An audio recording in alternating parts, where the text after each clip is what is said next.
And Robert will invoke the sea with poems, and Stefan will respond. And then we'll open it up to the audience after we've gone through the 8 poems, I think. Yeah? I wonder, Stefan, I'm happy to just begin by reading a couple of poems. That's I wonder fine. if you want to say anything about sound, the ocean, and poetry first, or should I just read a bit? I think reading sounds Okay. wonderful. I'll read 2 poems, one quite short to begin, and they both associate the ocean with imagination, with transforming, and throughout the first little short 8 or 9 line poem by Shakespeare, and the other, ocean as a word carries a tremendous weight. The Shakespeare is perhaps the most central, in English, the most central writing about the ocean. Much quoted, much imitated, much alluded to. The Song from the Tempest, the only play in which Shakespeare made up his own story. No one's ever found a source for the Tempest. Every other story he got from sources. And it's his last play, and it's very much about the ocean. Full fathom 5 thy father lies, of his bones are coral made. Those are pearls that were his eyes. Nothing of him that doth fade, but doth suffer a sea change into something rich and strange. Sea nymphs hourly ring his knell, ding dong, hark, now I hear them, ding dong, bell.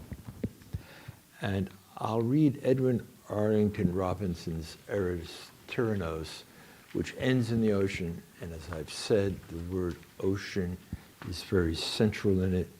In a way, what I have to contribute to this conversation is technical about poetry. I think of this poem as a hyper ballad. Ballads often involve nature as a context for human agonies and strivings. Ballads very much so. And well, you'll hear, I think, what I'm talking about. There's remarkable sounds in this poem. Eros Tyrannos means love the tyrant, love the ruler. And he basically tells the story of a woman who has to choose between a love affair that she knows will be a disaster, it will be horrible, or, on the other hand, no love affair at all. Guess what she chooses? Eros Tyrannos. She fears him and will always ask what fated her to choose him. She meets in his engaging mask all reasons to refuse him. But what she meets and what she fears are less than are the downward years drawn slowly to the foamless weirs of age, were she to lose him. Between a blurred sagacity that once had power to sound him, and love that will not let him be the Judas that she found him, her pride assuages her almost, as if it were alone the cost.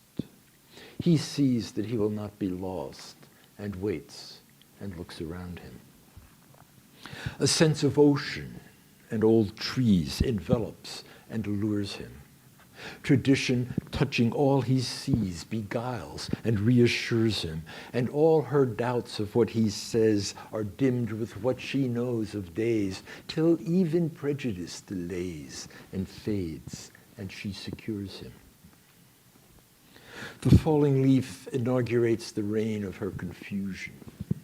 The pounding wave reverberates the dirge of her illusion, and home, where passion lived and died, becomes a place where she can hide, while all the town and harbor side vibrate to her seclusion. We tell you, tapping on our brows, the story as it should be, as if the story of a house were told or ever could be. We'll have no kindly veil between her visions and those we have seen, as if we guessed what hers have been, or what they are, or would be. Meanwhile, we do no harm, for they that with a God have striven, not hearing much of what we say take what the God has given, though like waves breaking it may be, or like a changed familiar tree, or like a stairway to the sea where down the blind are driven. Pretty good, if I may say so.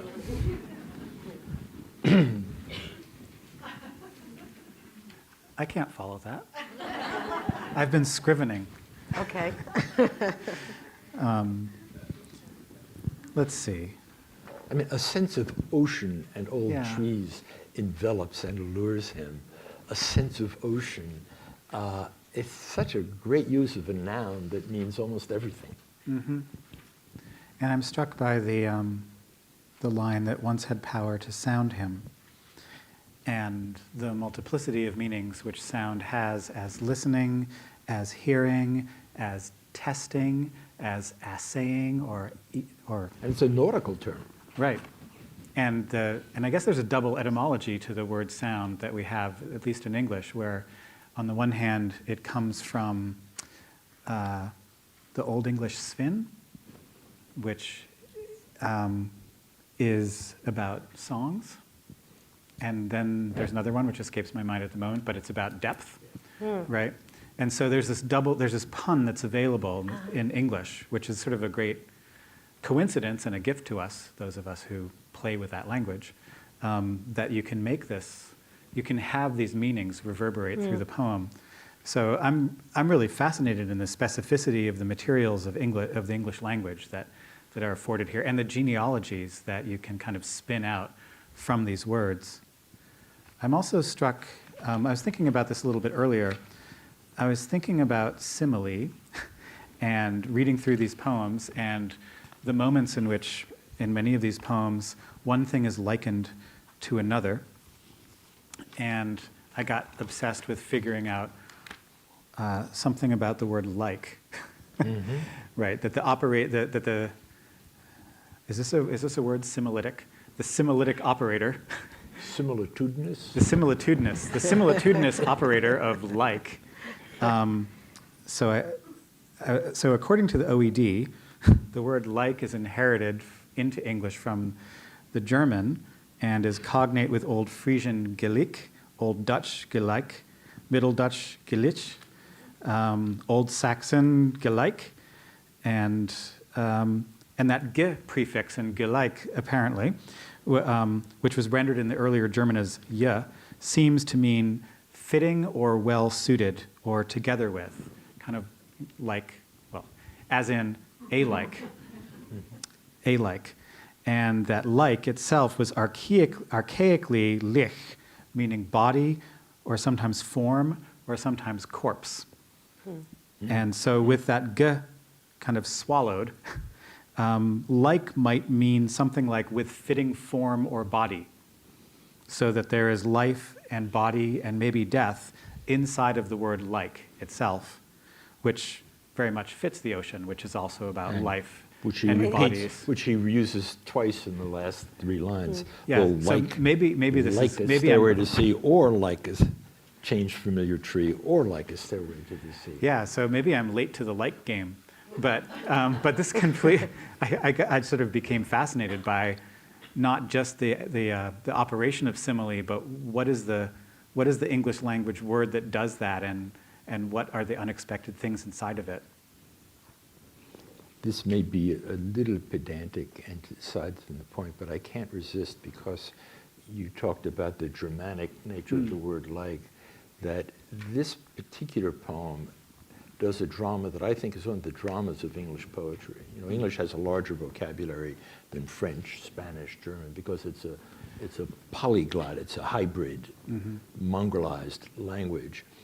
And there's always a drama in any piece of English writing between the Latin roots, which give us words like jurisprudence and torture and spiritual, and the Germanic roots, which give us words like foot, food, and like. And in this poem, familiar tree, Latin, German. The falling leaf inaugurates.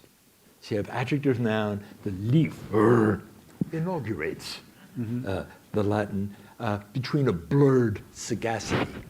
It's almost like a trick that he does each time, that it feels like a delicious contrast, because blurred sagacity, tradition touching. They're a noun participle. She secures him. And you could, the wave reverberates. And the unlikeness of the two kinds of root are part of what gives the poem both a sense of richness and attention. And you could say it's like sound and sound. Yeah, right. Yeah, I like that. And that's, I mean, just because I'm a total amateur and I'm a lowly anthropologist, but there is that pun that one can make on the word root, right? Yeah.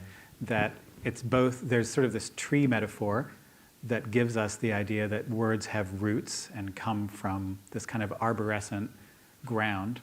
But then if you sort of make the pun about roots as paths of travel, then of course there's this kind of way in which these languages are not only differently rooted, but they're entangled and cross-wired and cross-traveling. And I also am in love with false cognates, because there's these wonderful tricksters, right? That you kind of want to do the due diligence of figuring out, yes, there are these two different etymologies to the word sound.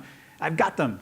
And then now I can see that the poem is messing with them. But then there's this wonderful thing that sort of exceeds even that kind of... like the adverb and like the verb, the verb. Yeah. Yeah. I'll stop soon, but engaging mask. And often it takes the sexual part of the poem, is reflected in the Latin and Germanic. Engaging mask, familiar tree. And the tree, is it like a family, or is it like the trees? You know? And a familiar tree and blurred sagacity, there's something almost sexual in the taking the two kinds of language. And often there's a sexual, in the case of engaging mask, engagement, I guess, can be engaging in battle or engaging in an embrace. But engaging mask, it tells a lot of the story of the poem. He has an engaging mask, and they get engaged, and he gets her house. I was wondering if we could talk a little bit about the Tempest. Sure. In any way, if you would like to, just because, I don't know, it seems really, it seems to like contain the ocean and If I were inside this little if I were poem. more scholarly, I would know if this poem is the first time that sea change is used in English. And It then- becomes something we say quite a lot. And the ocean is like imagination. It's also like poetry. Nothing of him that doth fade, which is like the Yeats, whatever is begotten, born, and dies. Things that are mutable and mortable then need to be transformed. And they're transformed in this poem into things that are more beautiful than they were. Coral is more beautiful than bone. The pearls are more beautiful than the eyes, as well as more enduring. And your father, it means something in the play, in the actual plot, in which it turns out the father is not dead. But it also means you're descended from a long line of mortals. And you will join them. And the past will be transformed. Right. And the transformation of the ocean here is, in a way, restorative, and in a way, deadly. Yeah, right. Yeah, we were talking when Stefan and I met a couple months ago about how our relationship to the ocean has changed so much. Like it was only a place of terror. We didn't think we could kill it. Right, In it a could way, only. this whole literary heritage and artistic heritage, it's only recently that, as with the whole planet, with air, with things that seemed immutable Yeah. and superhuman, it turns out not only we can, but we have done them terrific damage. So the word coral for here in the 21st century has a vibration it couldn't have had in the 16th century, where coral is something that lasts forever, and we think of coral as something that we're losing. It's dissolving because of us.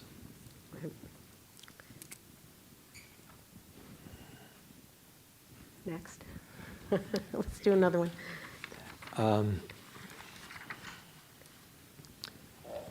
I have sort of literary things to say about this next, what I'll read next, which is from Robert Hayden's much longer poem, The Middle Passage. And this is the second or third section of the Middle Passage. And the spaces in that first line that looks like a title and the last line, thou who walked on Galilee, pilot, oh, pilot me. There's probably somebody here who could actually sing the hymn.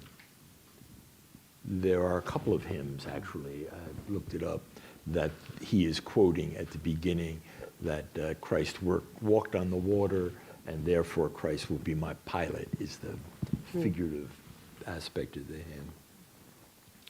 Thou who walked on Galilee, quote, Deponent further saith the Bella J left the Guinea coast with cargo of 500 blacks and odd for the barracoons of Florida.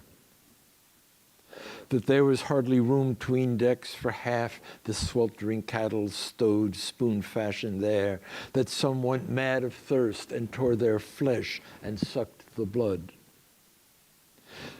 That crew and captain lusted with the comeliest of the savage girls kept naked in the cabins. That there was one they called the Guinea Rose, and they cast lots and fought to lie with her.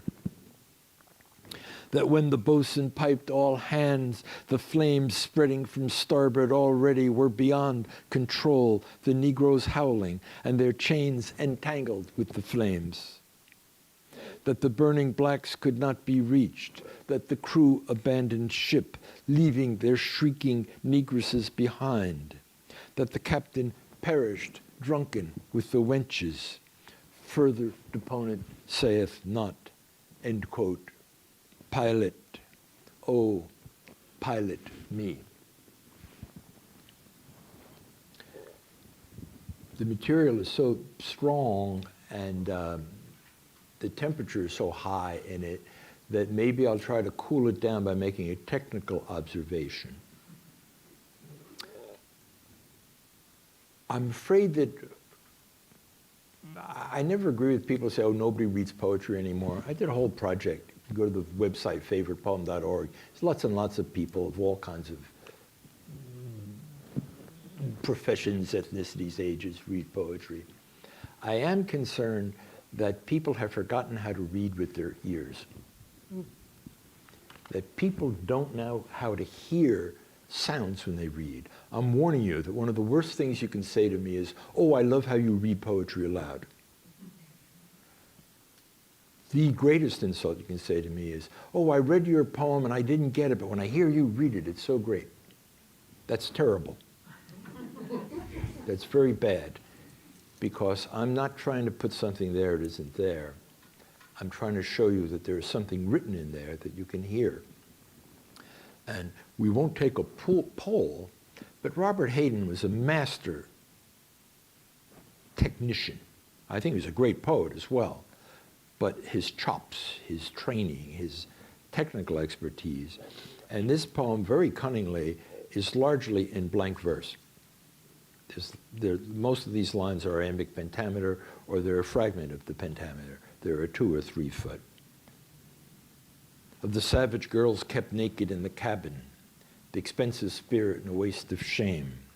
That there was one they called the Guinea Rose, my heart aches and a drowsy numbness pains. And they cast lots and fought to lie with her. Now is the winter of our discontent. That the burning blacks could not be reached, leaving their shrieking negresses behind. That is no country for old men, the young. This is a basic measure, and he's using it he interrupts it somewhat, but that there was hardly room between decks for half.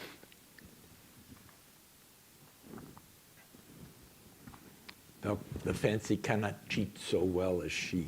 You know, it's that same cadence, and that there was one they called the Guinea Rose is just a great line of pentameter.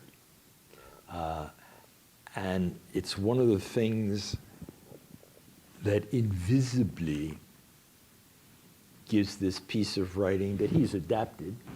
He found a document, and he versified the document, not by just where he breaks it typographically, but by rearranging the syllables to make that fundamental useful pulse of pentameters. So that's my technical sermon.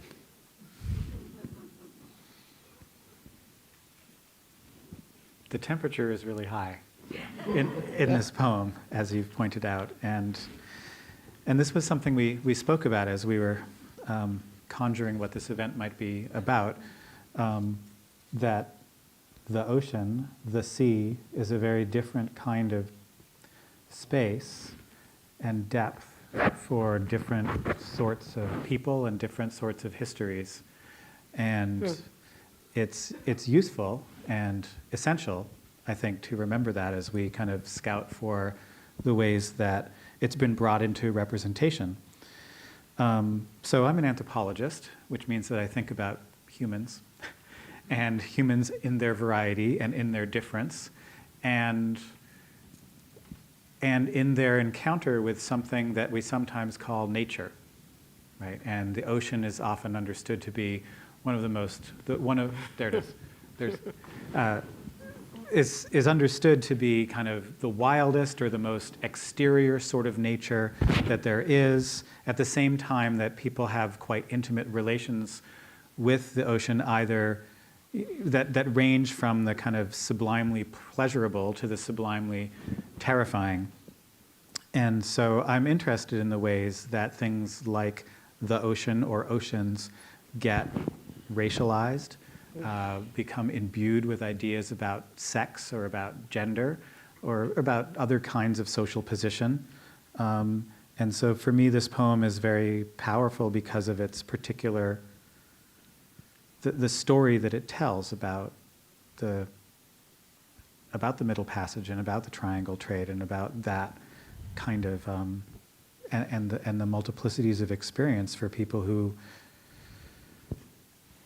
have been brought in captivity across the ocean. There are other poems and there are other moments that are about the depths of the ocean and about drowning and about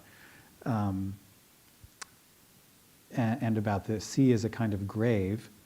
And this is sort of an interesting poem that sort of stays on the surface, and yet the depth of and the falling into death is always there.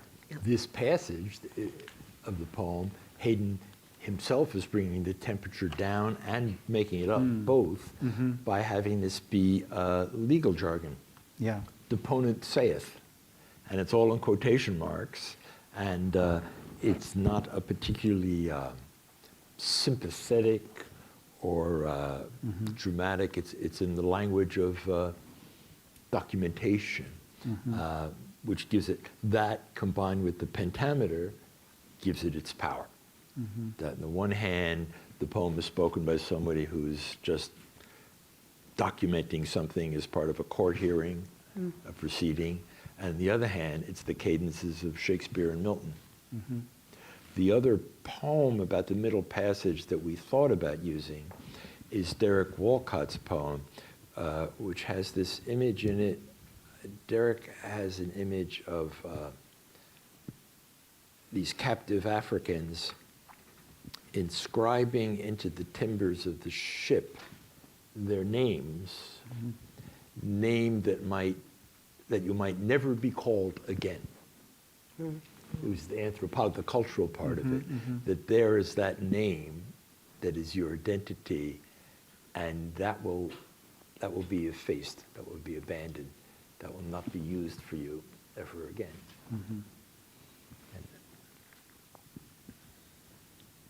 And then the poetry becomes this kind of switching point between the intimate and, as you were saying here, this kind of, there's a sort of perversity, right, in this, about this sort of bringing the bureaucratic into this, Yes. which is kind of amazing and just and jaw-dropping. then framing it with the Christian Yeah. hymn, which Galilee, I believe, is freshwater.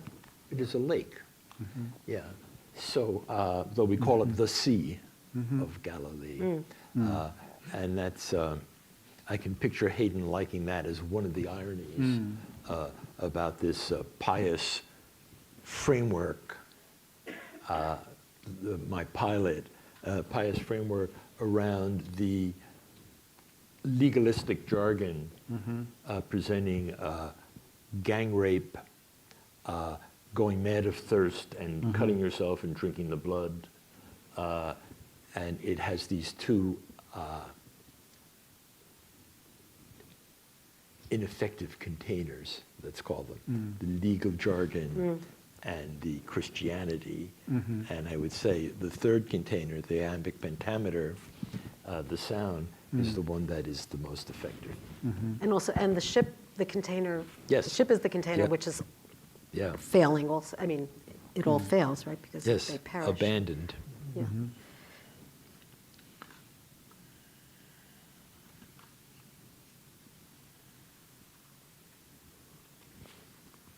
Yeah, I'll talk about Latin and Germanic here. That Captain perished drunken with the wenches is all Germanic. Further, deponent saith not. And deponent is the, I was quoting a kind of, when I said the words that come from the French, all the words like torture and dungeon it came from the Norman invasion, and our legal terms tend to as well.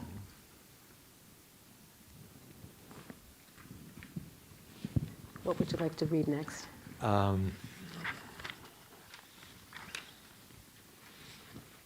Well, how about again doing a short one and a longer one? I'll read the Dickinson Great. and then Elizabeth Bishop. Okay. And then we should leave time for The Want Bone by Robert Pinsky. Yeah, well, maybe after we have questions Yeah, or something. okay. I never saw a moor, I never saw the sea. Yet know I how the heather looks and what a billow be. I never spoke with God nor visited in heaven, yet certain am I of the spot as if the checks were given. And I believe checks means, it's not a bank check. Checks is what you call a train ticket. So your pad, your credential, or that you deserve to go there.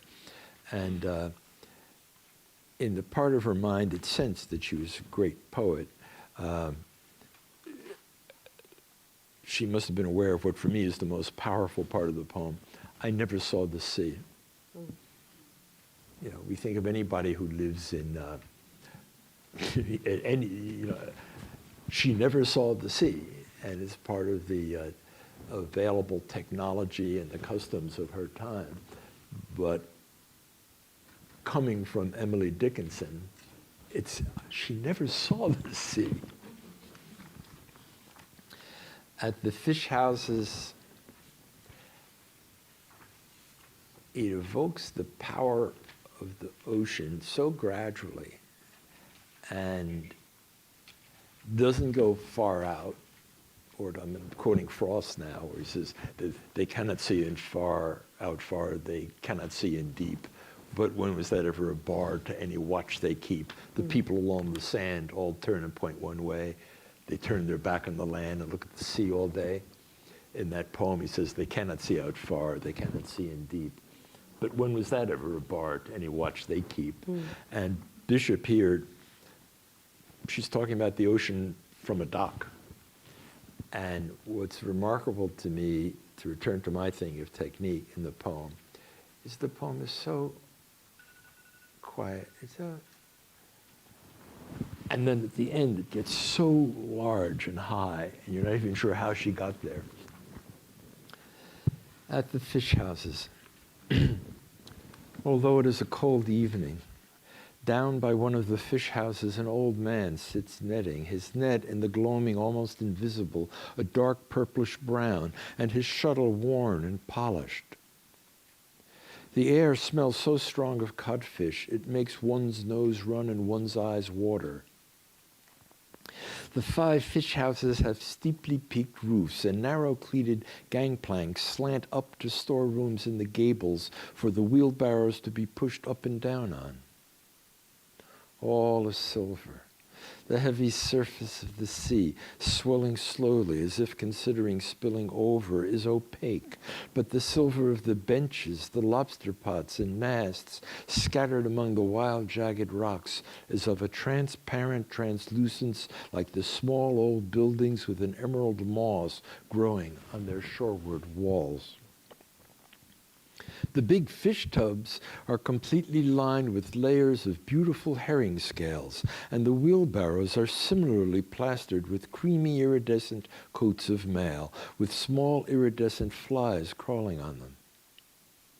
Up on the little slope behind the houses, set in the sparse, bright sprinkle of grass, is an ancient wooden capstan, cracked, with 2 long bleached handles and some melancholy stains, like dried blood, where the ironwork has rusted. The old man accepts a lucky strike. He was a friend of my grandfather. We talk of the decline in the population and of codfish and herring, while he waits for a herring boat to come in. There are sequins on his vest and on his thumb. He has scraped the scales, the principal beauty, from an unnumbered fish with that black old knife, the blade of which is almost worn away. Down at the water's edge, at the place where they haul up the boats, up the long ramp descending into the water, thin silver tree trunks are laid horizontally across the gray stones, down and down, at intervals of 4 or 5 feet. Cold, dark, deep, and absolutely clear, element bearable to no mortal, to fish and seals. One seal particularly I have seen here evening after evening. He was curious about me. He was interested in music, like me, a believer in total immersion. So I used to sing him Baptist hymns. I also sang, "A Mighty Fortress is Our God." He stood up in the water and regarded me steadily, moving his head a little. Then he would disappear, then suddenly emerge almost in the same spot with a sort of shrug as if it were against his better judgment. Cold, dark, deep, and absolutely clear, the clear, gray, icy water. Back behind us, the dignified tall firs begin. Bluish, associating with their shadows, 1,000,000 Christmas trees stand waiting for Christmas. The water seems suspended above the rounded gray and blue-grained stones. I have seen it over and over, the same sea, the same slightly, indifferently swinging above the stones, icily free above the stones, and then the world. If you should dip your hand in, your wrist would ache immediately. Your bones would begin to ache, and your hand would burn as if the water were a transmutation of fire that feeds on stones and burns with a dark gray flame. If you tasted it, it would first taste bitter, then briny, then surely burn your tongue. It is like what we imagine knowledge to be: dark, salt, clear, moving, utterly free, drawn from the cold, hard mouth of the world, derived from the rocky breast forever, flowing and drawn, and, since our knowledge is historical, flowing and flown. And that last line, one doesn't notice it, but flowing and flown, it's 2 different verbs. It's like Shakespeare. The writer who does strokes of language like that are so inventive and yet seem completely natural, it's 2 different words. Flown is from fly, and flowing is flow, and and since our knowledge is historical, flowing and flown. And the verse is like the water. at first it's just water. And then you imagine putting your hand in, you imagine tasting it, and it's like a transmutation of fire. And she does that with those repetitions where it's, it's Beethoven or something. It just keeps going. That's amazing. That's amazing. Yeah, it's an amazing poem. I'm thinking about the relationship to the seal. The poem is cold, dark, deep, and absolutely clear. As opposed to about the fish houses. Well, she seems to be just playing around, 1,000 Christmas trees standing waiting for Christmas. And it's cold, dark, deep, and absolutely clear, like what we imagine knowledge to be. Kind of devastating in a way, what we imagine knowledge to be. But then there's a different imagination of what the seal imagines the water Yes. to be. So Yeah. so there's this kind of wonderful dissonance between her sense of what the sea is for her and her sense of what the sea is for the seal. Yes. So he was curious about me, he was interested in music, like me, a believer in total immersion. But the immersion is very different for the human than it is for the seal. Indeed. And even for humans, historically, I mean, immersion used to be a terrifying thing. And of course, there is still that with the notion of baptism, but Yeah, that's also meant to be sort of liberating. But I think many people who think about swimming these days would imagine that immersion is a kind of wondrous kind of communion Yeah. with the sea, Yeah, which is release, something that's yeah. only available as an affect to have if you like it, right? Or if you know how to swim or know how not to drown. So immersion is terrifying if you don't know how to swim, but immersion can be kind of wonderful and liberating if you think that you are becoming dolphin or something. So and that's just really wonderful with that line that our knowledge is historical, right? Our experience of what immersion is also a historical one, Yeah. and also different between different kinds of people, different moments of human history, and certainly the difference between humans and seals, right? And so that's just lovely of trying to kind of daring to sing this song to the seal who knows better than she does about what the Total sea might immersion. be about. And the precision, the laughing at her own fussy precision, a believer in total immersion, so I used to sing him Baptist hymns. Right. I also sang A Mighty Fortress Is Our God, Right. which is not a Baptist hymn, as though the seal wants the sort of theological or sectarian Right. accuracy in what you're singing. Yeah. When you said that about immersion, I thought about, as Deborah said, I grew up in an ocean town. Long Branch, its slogan is America's first seashore resort. Here at the MFA, you can see a wonderful Winslow Homer entitled Long Branch, New Jersey. That's my hometown. And when I was reading the Shakespeare Full Fathom 5 to you, and with this poem, you're thinking of it, Stefan has this wonderful essay about listening to seashells and how we explain to one another that it's not, people say it's the sound of the ocean. Nobody ever really thinks it's the sound of the ocean. It's the sound of your blood, which it's not in the least. So we have those two myths. As he says, it's the more science-y, is his word, of the myths. Growing up, I believed, and I believe I still believe, though it probably is not true, that going into the ocean, I can't disabuse myself of this. Well, any little nick you have, any little defect in your body, it'll get better much faster if you jump in salt water. And I swear you can feel it. I'm in the ocean. I can feel any little scratch or bump healing faster because I'm in the ocean. So I'm a believer in therapeutic immersion. Right. So the association of the ocean with health is an association. Yeah. And Right. I mean, certainly that was behind things like the beachside vacation. The sort of before people were swimming, they were bathing. I mean, so thinking about Yeah. beachside vacations in France or in England in the 18th and 19th century, the idea was that you would go take the waters, and not only would you bathe, but you would also drink it, right? So There are stories about Charles Darwin drinking salt water as kind of a cure for what ailed him, right? So this association with health goes quite deep. And it has its historical moments when people really buy into it or think about it in that way. When President Garfield was shot in Washington by a crazy man named Guiteau, who's always described as a frustrated office seeker, that's part of the fact that we wanted to kill Guiteau and did. He's totally crazy. The office he was seeking was ambassador to France. Garfield lingered a very long time, and he probably died of infection. Every doctor in the country wanted to poke their finger in and find where the bullet was. The bullet was found harmlessly in cyst. They didn't know about sepsis.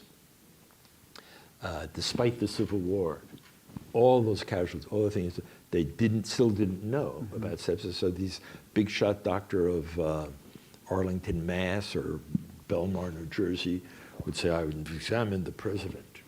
Didn't wash his hands. Probably shook hands with one another a lot and then examined the president. Well, what I'm building up to is that the Potomac swamps were malarial. It was terrible. It was the summer. It was July, then August. So they made a special train car. The Army engineers put ice in the train car. And they had they carried his mattress out to the train. They had an extra train going ahead, tell people to be quiet, not to disturb the president. And the train went from Washington, D.C. to where Garfield was actually intending to go when he was shot, to Long Branch, New Jersey, my hometown, where they took him to a cottage on the ocean, where he got the cool ocean breezes, and where he lived, I think, for another couple of weeks before he finally died. So that's kind of a strange segue to perhaps a great story. But anyway, we have some time for any audience questions or comments, and then maybe we'll end with the want bone. How about that? Okay. So that's the one poem that Robert is his own poem that he will share. So Michael has a microphone. So if there are any thoughts or questions or anything? No, yes, no. Yes. Jessica, maybe, Michael? Or just say it. I'll repeat it. Okay, fine. Can you hear me? I can hear you, but Okay. One of the aspects that's intertwined inextricably. I was really struck by the reading that poem, a little passage. I wasn't familiar with it, and I couldn't help thinking of Turner's painting at the end of the day, the slave ship, which I remember the first time I saw it, I was mystified because I kept thinking, how can a ship be burning? And this is another application of that kind of. yes. And I can't help thinking of number 45, I won't say his name, announcing at 3 o'clock that he's withdrawing from the U.S. from the Common Court, and I'm just thinking of that same kind of impossible image of something hot and something cooling, and what are we supposed to do with this? How do we make sense of it? So I'm really glad we introduced me to this poem, both of you. Yeah. The Robert Hayden poem, as she says, it's as though it's illustrated by the Turner of the slave ship, and that contrast that you can burn on the water, it's on some level it seems contradictory, but it happens, and we have all the refugee catastrophes, and I don't remember one of them being that, but these tremendously inadequate, overcrowded boats, and transmutation of fire, it makes you think about the four elements. I was trying to just stall while the microphone came down. It would have been great to have it, so I didn't mean to discourage you from bringing it down if you have one that works. Somebody back there, gentleman near the back. No, I don't think I need it. Greece and Flemish are both languages of the sea, which works well with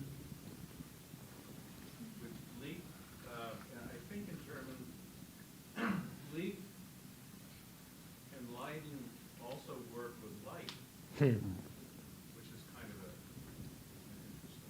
interesting. That's all. Yeah.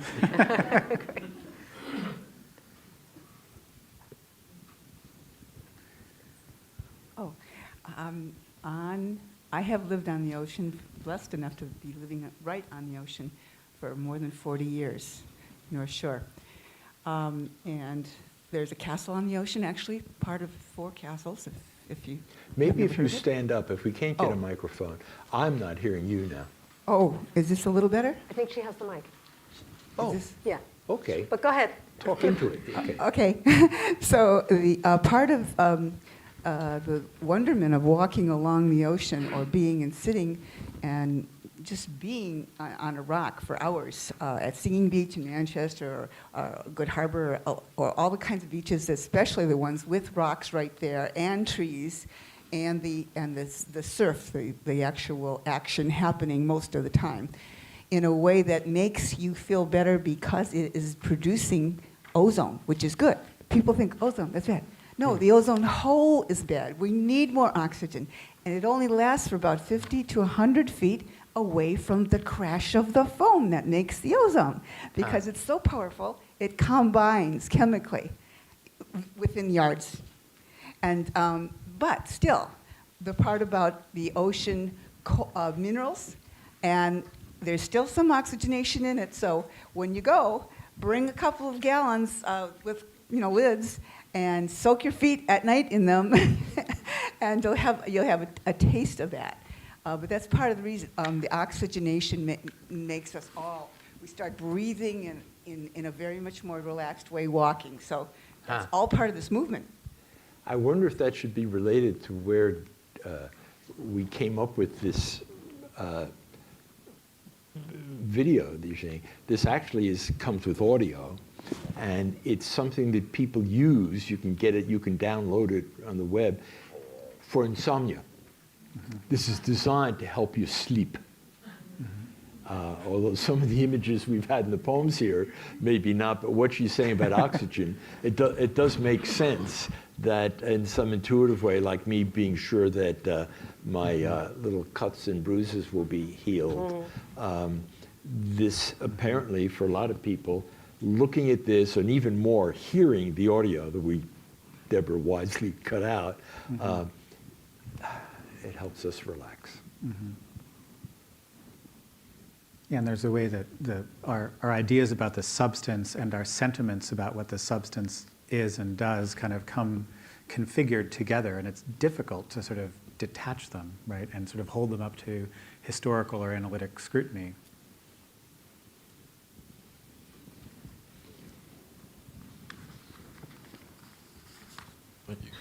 There's the ocean is so unknowable. The scale is so grand, so imposing. But at the same time, there's such a tradition in poetry and literature of people writing about very personal relationship with the sea, almost lover to lover.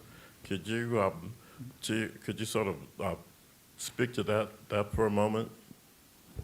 Well, I think Shakespeare, in a way, even the Robert Hayden is encompassed by that idea that it's changed to something rich and strange. And that can be erotic. And I think rich and strange is what you're saying is the unknowable part, that it's so rich that it can yield images of healing, images of horror, images in eros ternos of betrayal. It can be sexy, it can be fatal. It's even in the Bishop poem, comical as well as mysterious. And Shakespeare's got it into something rich and strange. That it is rich and that almost anything could be there in the whole spectrum of emotion or thought. And it is strange. You will never get to the bottom of it.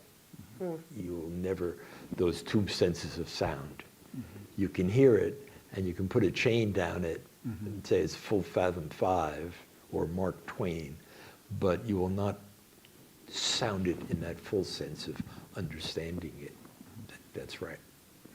But it's interesting too, that kind of relay between the kind of enormity and the intimacy.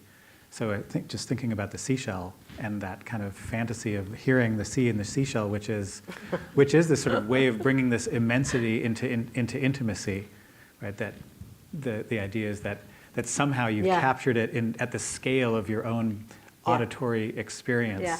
And that produces this kind of derangement of, is that wonderful? Is that scary? I mean, it's also, is it whispering to you? Is it a lover? Is it telling you secrets? Or what, right? Yeah. So,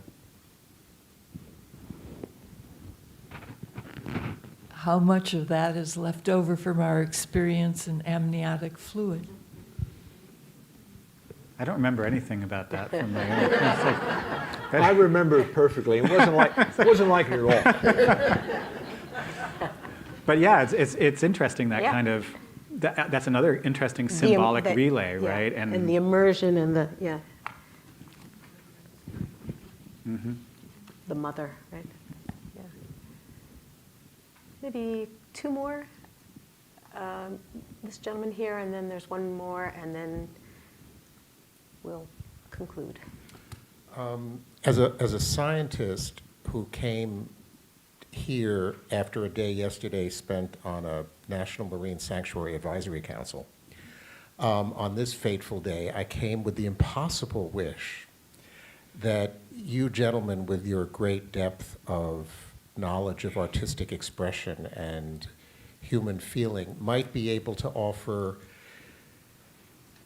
some resources or some way to go about looking in this kind of material for a way to help us, the kind of people who are in this room, link humanity with this immensity rather than allowing people to continue to try to separate us from it, which seems to be a global ailment, probably fatal if we don't figure out a way to deal with it. Is there, I mean, if you go deep into your readings and your writings and your thinking about the way that art connects us with nature, any glimmers of connection for people who don't see them the way folks in this room do?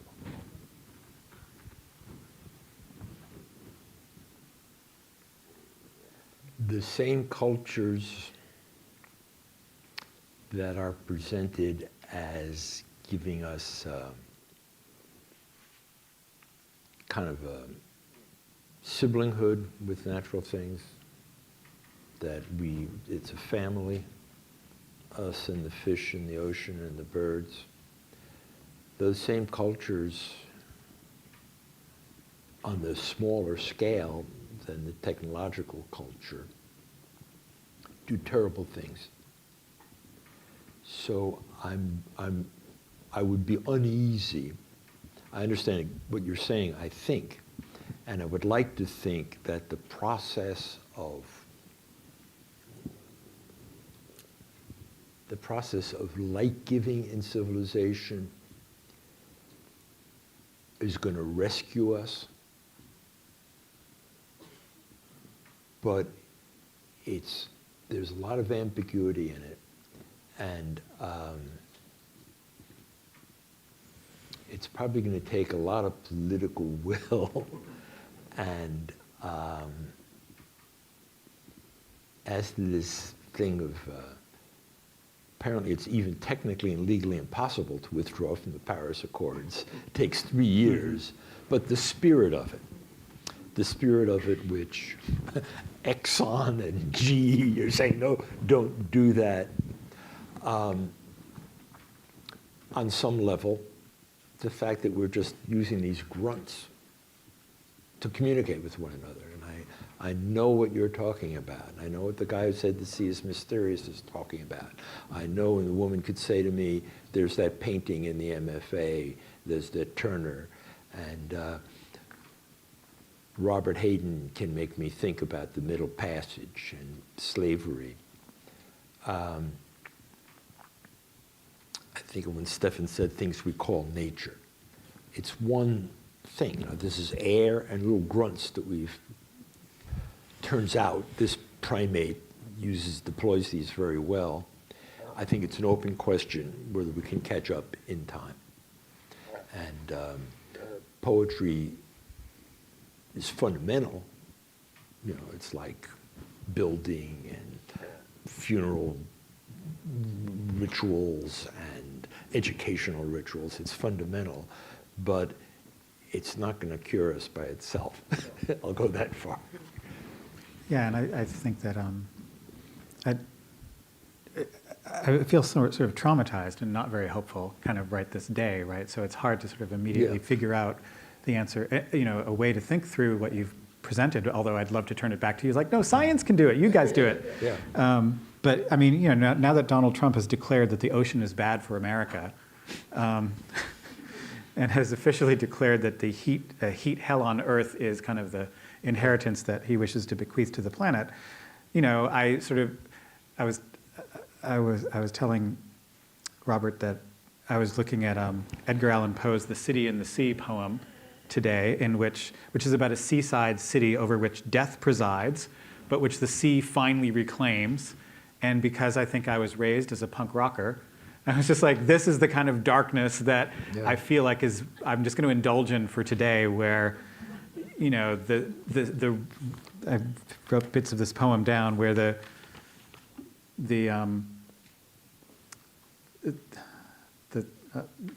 waves have now a redder glow, the hours are breathing faint and low, and then the ocean sort of sinks human civilization as this kind of getting humans back for their mistakes in the stewardship of the world around us. So that's exactly the opposite of what you asked. Something that's not, so it's not a hopeful thing, it's just like, But in a way, that dystopia is part of an old idea that there are forces in nature that will heal us by destroying us. It will be taken care of. They'll be, you know, we'll be turned into pillars of salt, or the earthquake will destroy us. Right. There's a corrective, and this is a different anxiety. This is that, no, we're going to mess up the ocean. Right. It's not going to. So that it's an old dystopia and a relatively reassuring one compared to what we're talking about. But now the poisoned ocean is us. I did an event a little bit like this, where we read poems about nature in Marin County in California. And we had an attorney, a very effective litigator, who worked for some very powerful, very wealthy environmental foundation there. And he had extraordinary statistics about how much California has improved these things. That the per capita energy use in California has gone down drastically. And renewable energy, even before it gets improved, as much as it's getting improved in places like this about every 10 minutes, it already is so much cheaper than fossil fuels. And I'm not abandoning poetry, but I don't want poetry to be a kind of benign, sacerdotal, it'll be okay. It's going to depend upon science and politics, which in turn do depend upon fundamental things like art. But you have to follow And through all the language. way, I think. Yeah, and language would be my example. To go back to the amniotic fluid, I have learned that if you have an infant grandchild, the child will curl up against you and act comforted or soothed exactly the same way if you sing to it or recite poetry to it. And it has to do with, I think we've evolved to appreciate sound that comes from the voice box very much, and rhythm is very powerful. And they say that even prenatally, we are starting to respond to language. And so it's fundamental, but the end of the gesture has to be accomplished too. And if anybody here who's a great environmental scientist, Mr. Macron wants you in France. Right. So I think this, because I just want to be cognizant of time, I would like to ask you to read your poem. Slightly embarrassing, but No. look, I'm mastering it. To the point.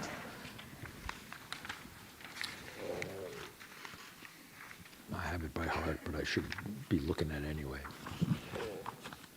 The want bone. The tongue of the waves told in Era's bell. Blue rippled and soaked in the fire of blue. The dried mouth bones of a shark and the hot swale gaped on nothing but sand on either side. The bone tasted of nothing and smelled of nothing, a scalded, toothless harp, uncrushed, unstrung. The joined arcs made the shape of birth and craving, and that welded open shape kept mouthing, oh. Ossified cords held the corners together in groined spirals, pleated like a summer dress. But where was the limber grin, the gash of pleasure? Infinitesimal mouths bore it away. The beach scrubbed and etched and pickled it clean. But oh, I love you, it sings. My little, my country, my food, my parent, my child. I want you, my own, my flower, my fin, my life, my lightness, my oh.